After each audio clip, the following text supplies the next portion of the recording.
Hey there, guys. Welcome back to the channel. I'm Matt Wyatt. So, I have watched the first three episodes of the second season of Star Wars Andor, which is supposed to be the final season of the show that will be the lead up to Rogue One. Now, from the first season that came out a few years ago, I think it was like 2 to 3 years ago, I can't remember, but it's been a long time since we've got the last season. And I'm one of the people that I thought the show was highly overrated. Now, look, don't get me wrong. I'm not saying it's the worst show in the world. Don't come at me in the comment section. As a Star Wars fan, it's a really good show, but not my favorite Star Wars show. A lot of people who loved it say that's the best thing that they have done with Star Wars since the original trilogy, which I don't agree to that because I thought that the show kind of had so many too much stuff going on that are overstuffed with some of the pointless exposition, too many characters to focus on. And also, this is supposed to be the focus on Cassian Andor, and he's the least interesting character on that show. I loved Diego Luna. I loved him in Rogue One. I thought he was my favorite part of the movie. And I was excited to get into more of his backstory and seeing him becoming a rebel spy before we meet him in Rogue One. I thought the idea of it was great. And Tony Gilroy, who did the reshoots of Rogue One and did the screenplay for that movie, I thought it was a smart decision. And the production value that they did, the visual effects, was so much high movie quality. It was the most expensive show that they've ever spent on any Star Wars shows on Disney Plus. And the performances is definitely Emmy-worthy performance. Don't get me wrong, I love that. And the best part about the episode was the prison break. That was the best part about that show out of all the episodes I've watched. And you look, there are some good episodes that were better than others, but other than that, I was kind of underwhelmed. I wanted more focus on Cassian Andor. When you kind of shove so many characters that are kind of had different story arcs, that it completely loses focus in it. This is supposed to be focusing on Cassian Andor's story from his point of view and not the other way around. But the cast was great. I love Mon Mothma. I love that they were seeing a different side of the Empire that we haven't explored before, and I love the whole idea of it. I think that they did it well, but at the same time, I was underwhelmed by it. There were so many characters that I did not give a shit about, that there were so many overstuffed that were completely pointless to me. But going into season two, I was really looking forward to them to make some vast improvement over season one, that we get a little bit more better pacing and less overstuffed with exposition. But the first three episodes, I will say that this is going to be a spoiler review on this video. I won't go too far in the details of the story plot points. I'll give you the quicker version of the first three episodes and my personal feelings of it. So if you have not watched the first three episodes, best be sure to add this video to your favorites list and come back later after you're done watching the first three episodes. Now, the first three episodes is basically the first chapter of this final season. And from what I've heard, that each at a week, they're going to put out three episodes per week that will have a 1 year time jump from 1 week to the next. And that's from what I've heard because they want to do more time jumps that will lead into the timeline of Rogue One. But my overall thoughts on the first three episodes, I was really underwhelmed the way that they handled of each of these stories. And look, I'm not saying it's terrible. It's not one of the worst episodes they have ever put out. I will say that the things I really loved about the episodes, I will say that when we get into the first episode at the beginning, my favorite moment out of the three episodes was when Cassian Andor goes up to the woman who was helping him try to steal a TIE fighter from the Empire, and she asks Cassian, like, is it, once they kill me, will it be worth it? Because she knows that she's going to eventually get caught and get executed for helping out a rebel spy. And she's asking him, it will it be worth it once we beat the Empire? And he tells her that, yeah, it will be worth it because the Empire cannot win. That's a moment that I really loved about Cassian, and I was like, oh my God, we're gonna get more focus. It's gonna be straightforward. And him trying to ride that new model, that TIE fighter that they're building, which is supposed to be more of a prototype, and apparently it's blaster proof, and it barely can make a dent out of it except from the inside. And Cassian completely screws up, but he completely mows down the stormtroopers. Was definitely awesome, and the chase scene of the trench run was absolutely one of my favorite parts. I feel like we're watching a movie, and I feel like we're going back into Star Wars. And it felt like that's what we've been waiting to see. Now, look, I'm not expecting every episode to be action-packed. My biggest problem is that we kind of went downhill after that. Not to say that it's the worst. I mean, this is basically more of a setup to this season. And another second, my favorite part of the episode from episode one was seeing director Orson Krennic, played by Ben Mendelsohn. Oh God, that meeting with the Empire, talking about the discussion of the plans and what they're gonna do, and I believe it's supposed to be the spiders and something how that they're trying to construct that Death Star. Because what we saw in that prison episode from season one, they're trying to put forcing these people into slave labor to take out the parts to construct the Death Star. That's what they showed at the end of that episode. And it feels like that's what they're leaning towards to. I thought that that was a great scene to me, and it was a great moment.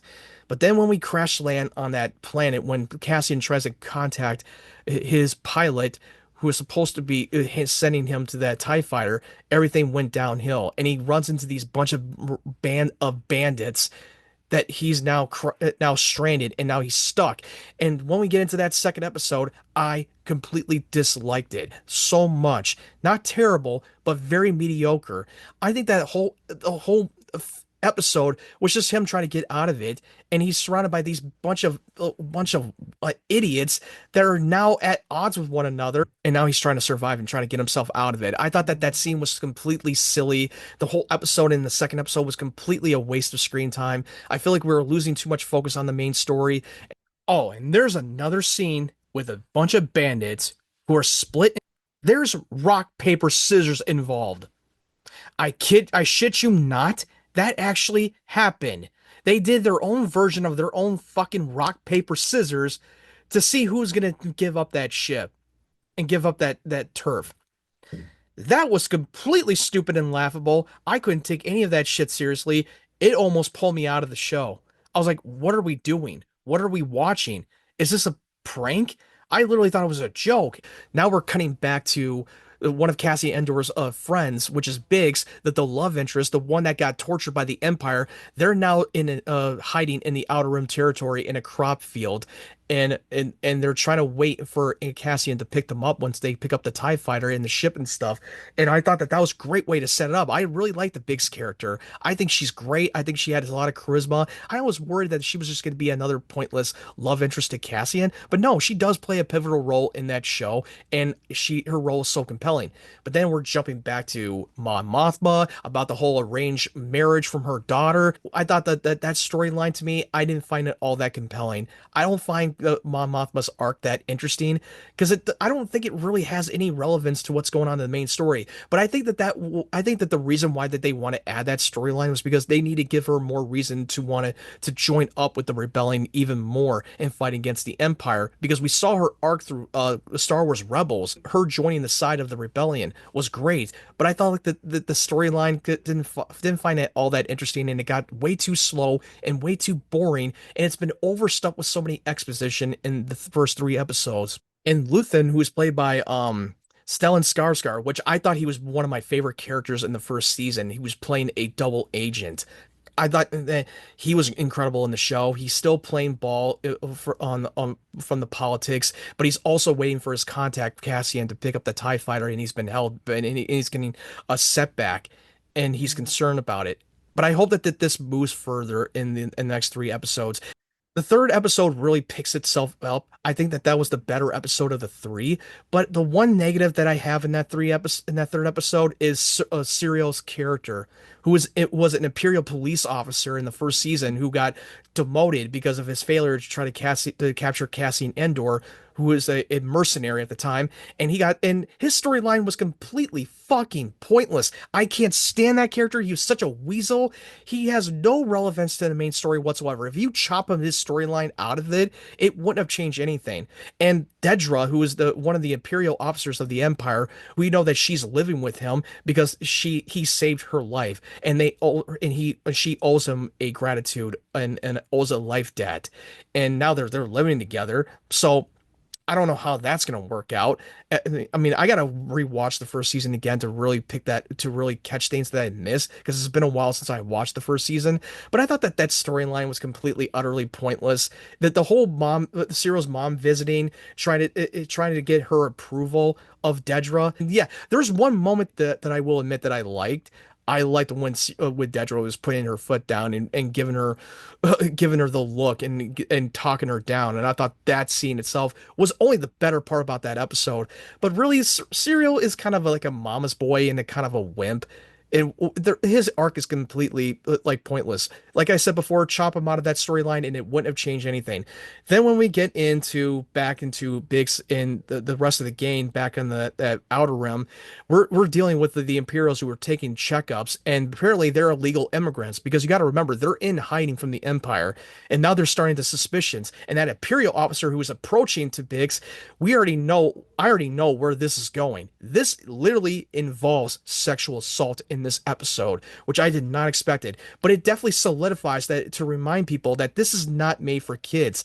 This show, Andor, is a heavily adult Star Wars show, and it's literally just to show you what it's like when the enemies do some terrible things in a time of war.